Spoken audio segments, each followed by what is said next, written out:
Hello dear students, welcome back. तो आज हम सॉल्व करेंगे आपका MHT CET MCQs of chapter number 12 that is biotechnology level 2। तो सबसे पहले हम देखेंगे फर्स्ट क्वेश्चन में हमें क्या दिया गया है। Which one of the following are oldest form of biotechnology. तो इनमें से कौन सा टेक्निक सबसे ओल्ड टेक्निक है बायोटेक्नोलॉजी का।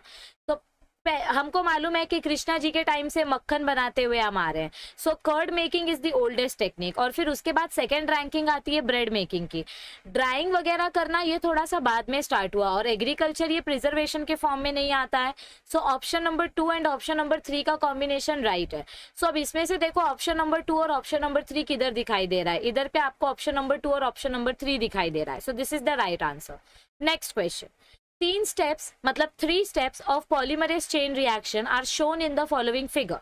The correct option as per the diagram is, आपको यहाँ पर 3 लेबलिंग दी गई हैं A B C। आपको ये डायग्राम देखना है और इसमें से कौन सा लेबल करेक्ट बताया गया है वो आपको बताना है।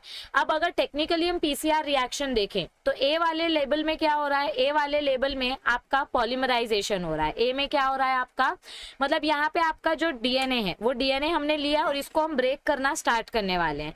बी वाले स्टेप में क्या हो रहा है, बी वाले स्टेप में डीनेचुरेशन हो रहा है। मतलब इधर पे धीरे धीरे करके हम डीएनए को वार्म अप कर रहे हैं और बी वाले स्टेप में हम डीनेचुरेशन कर रहे हैं। डीनेचुरेशन के लिए टेम्परेचर 91 to 92 डिग्री सेल्सियस होना चाहिए। और यहाँ पे हमारा डीएनए का अनीलिंग प्रोसेस हो रहा है। क्या हो रहा है, अनीलिंग प्रोसेस हो रहा है। सो चलो अब हम लेबल्स देखते हैं। सबसे पहला ऑप्शन हमको क्या दिया गया है, B denaturation at temperature of about 91 degree Celsius separating the 2 strands. ये राइट आंसर है। So technically first option right है, पर बाकी के भी ऑप्शंस देख के रखते हैं। सेकंड ऑप्शन में क्या दिया गया है, denaturation at a temperature of about 50 degree Celsius. तो इधर पे हमको क्या बताया गया है कि अगर ये ए वाले ऑप्शन में डीनेचुरेशन हो रहा है, जो कि ये गलत है। ए वाले ऑप्शन में डीनेचुरेशन नहीं हो रहा है। So this is wrong. फिर सी में क्या हो रहा है, extension in presence of heat stable DNA polymerase. यहाँ पे हम heat stable DNA polymerase enzyme के प्रेजेंस में एक्सटेंशन नहीं करते हैं, यहाँ पे हम एनीलिंग प्रोसेस करते हैं और एनीलिंग प्रोसेस में आपका heat stable DNA polymerase enzyme नहीं होता है। So this is also wrong. Annealing with 2 sets of primers, option number ए। ये जो ए वाला स्ट्रैंड है इधर पे अनीलिंग किया जा रहा है। सो इधर पे अनीलिंग नहीं हो रहा है, अनीलिंग आपके डीनेचुरेशन के बाद होता है। So this is the annealing process. So option number D भी रॉन्ग है। सो करेक्ट आंसर क्या आएगा, ऑप्शन नंबर ए। बेसिकली आपको ढूंढ के बताना था कि ये जो 4 ऑप्शंस दिए गए इन चारों में से करेक्ट मैच द फॉलोइंग किसका है। So first option is right. A restriction enzyme breaks between the, आपका जो रेस्ट्रिक्शन एंजाइम है वो डीएनए को किधर पे ब्रेक करता है, फॉस्फोडाइएस्टर बॉन्ड के पास। किधर पे ब्रेक करता है, शुगर फॉस्फेट बैकबोन, यानी phosphodiester backbone of the DNA के पास। So sugar and phosphate components of a nucleic acid molecule are broken with the help of restriction enzyme. The genes encoding resistance to antibiotics such as ampicillin, chloramphenicol, tetracycline and kanamycin are considered useful selectable markers for. तो जो genes ampicillin, chloramphenicol, tetracycline और kanamycin के against resistance दिखाते हैं वो कौन से organisms के अगेंस्ट मार्कर्स के जैसे यूज होते हैं, ई कोलाई। किसके लिए यूज होते हैं, ई कोलाई के लिए। The natural function of restriction enzyme is to do what, to cut foreign DNA. Restriction enzyme का काम होता है फॉरेन डीएनए को कट करना। So option number B is the right answer. Bacteriophage attachment to specific receptor of bacterial cell occurs with, देखो ये आपका bacteriophage है, ये बैक्टीरियोफाज का हेड होता है, ये बैक्टीरियोफाज का नेक वाला रीजन होता है और ये बैक्टीरियोफाज का टेल के फाइबर्स होते हैं। क्या होते हैं, ये टेल के फाइबर्स होते हैं। ठीक है, these are the tail fibres. So अगर आपका ये बैक्टीरियोफाज किसी बैक्टीरिया के साथ अटैच हो रहा है, सो उसका जो टेल फाइबर है वो टेल फाइबर बैक्टीरिया के साथ अटैच होगा। सो यहाँ पे आंसर क्या आएगा, टेल फाइबर। टेल फाइबर मतलब option number B is the right answer. Next question. Dash discovered reverse transcription. Reverse transcription के बारे में हमको किसने बताया था, टेमिन एंड बाल्टीमोर। ये आपके टेक्स्ट बुक में दिया गया है। Dash are the unique qualities of basmati rice. Basmati rice का यूनिक क्वालिटी क्या है, उसका अरोमा और उसका टेस्ट, उसका flavour. So option number C is the right answer. Biopiracy means what, biopiracy means exploitation of bio resources without authentic permission. आप किसी और की इंफॉर्मेशन को चोरी करके उसकी इंफॉर्मेशन कॉपी करके अगर यूज करते हो तो उसको हम बोलते हैं बायोपायरेसी। पायरेसी मतलब चोरी करना। Breakage of DNA fragment and inserting it into another DNA molecule is technique related to what? अगर आप एक डीएनए का छोटा सा फ्रेगमेंट कर करके उसको दूसरे डीएनए में ऐड करते हो तो इस टेक्निक को हम क्या बोलते हैं? रिकॉम्बिनेंट डीएनए टेक्नोलॉजी या जीन स्प्लाइसिंग। क्या बोलते हैं इसको हम? रिकॉम्बिनेंट डीएनए टेक्नोलॉजी या gene splicing. Bacteria with same recombinant DNA segments in their amplified form are called what? अगर समझो ऐसा कोई बैक्टीरिया है जिसके सेम रिकॉम्बिनेंट डीएनए सेगमेंट्स आपको देखने को मिल रहा है, सो इन रिकॉम्बिनेंट सेगमेंट्स को हम क्या बोलेंगे? Gene library.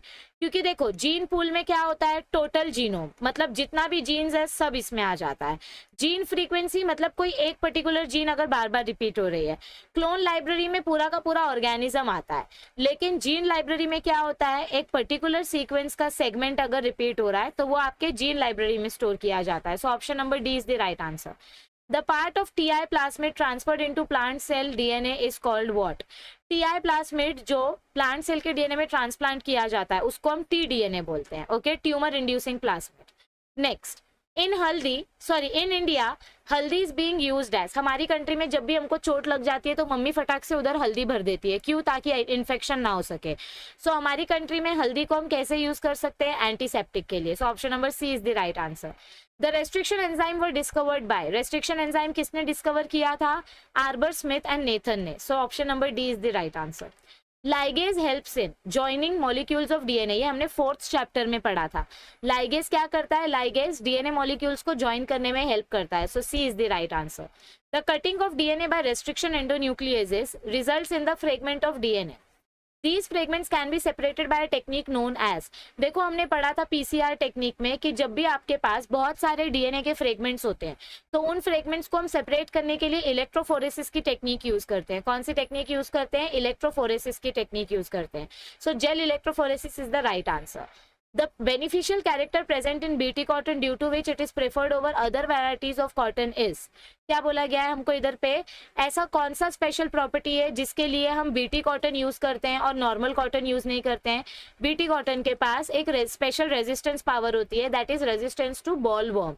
मतलब ये छोटे मोटे कीड़े मकोड़ों को अपने तक नहीं आने देता है, क्योंकि बीटी कॉटन में जो टॉक्सिन होता है वो टॉक्सिन खाते ही कैटरपिलर्स मर जाते हैं। So option number D is the right answer. Biopatents are what? Biopatents are the right to use biological entities.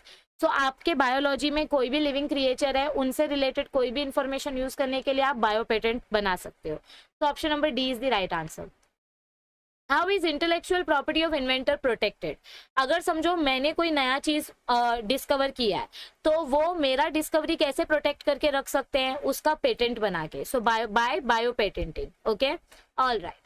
What does BT stands for in popular crop of BT cotton? BT का मतलब क्या होता है? Bacillus thuringiensis। ये तो बच्चे को पता है।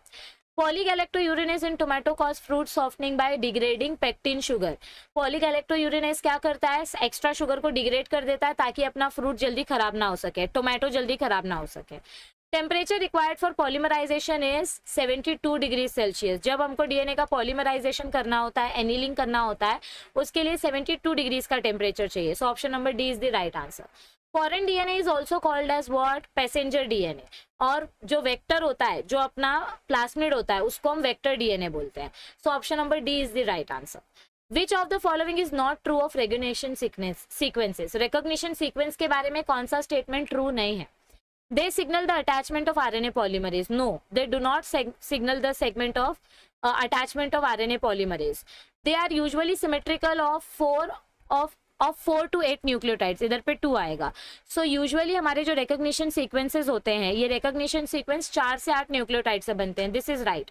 Each recognition sequence is cut by a specific restriction enzyme. Right. Modification by methylation of basis within them prevents restriction of bacterial DNA. Right. अगर आप मिथाइलेशन करते हो तो आपका जो बैक्टीरियल डीएनए वो प्रोटेक्टेड रहता है। सो ये सारे ऑप्शंस राइट है। आपको कौन सा ऑप्शन ट्रू नहीं है वो पूछा गया है। So option number A is not true and that is the correct answer. Moving on to the next question. In genetic engineering vectors are. Genetic engineering के केसेस में वेक्टर मतलब क्या होता है?